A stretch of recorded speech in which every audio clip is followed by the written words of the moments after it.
Antoine Robitaille, Le Devoir. Monsieur Charest, j'ai deux questions très, très précises. Croyez-vous que le site Internet du réseau de résistance du Québécois devrait être illégal?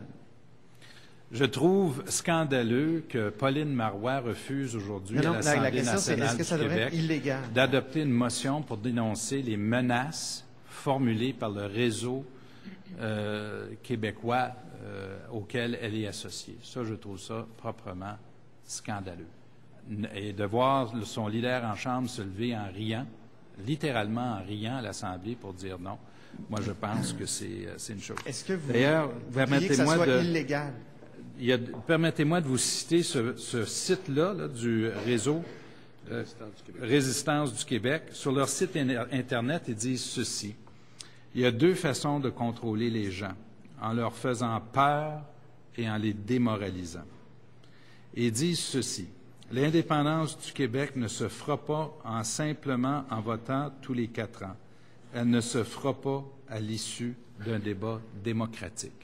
C'est le groupe à qui s'associe Pauline Marois et tous les députés du Parti québécois aujourd'hui, suite à la lettre de menace qu'ils ont envoyée à des gens, dans laquelle ils disent dans la lettre, vous êtes une cible. Vous êtes une cible. Ça, franchement, je trouve ça scandaleux. Là, c'est ma première question. Est-ce que ça devrait être illégal, M. Charest?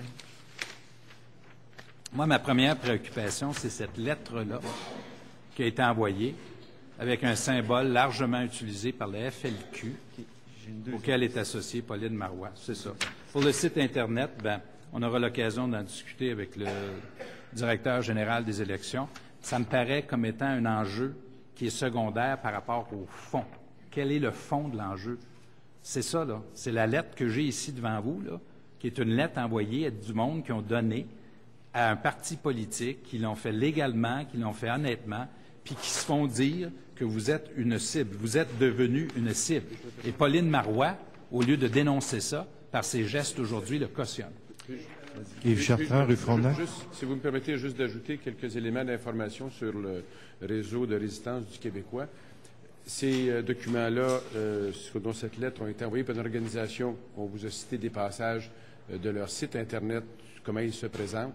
Il faut se souvenir que jusqu'en 2009, ils étaient appuyés par le financement de nombreux députés du Parti québécois et du Bloc québécois, mais qu'en 2009, Mme Marois avait dit « Nous allons couper le financement du RRQ ». Vous vous souvenez, à l'époque, M. Bourgeois avait fait des appels à la violence et elle devait donc décider de se retirer.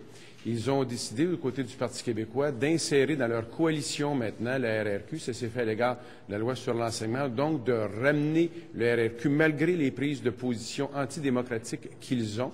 Et aujourd'hui, lorsque vient le temps de demander à M. Duceppe, par exemple, cette semaine, s'il se dissociait, lui, il a pris ses distances.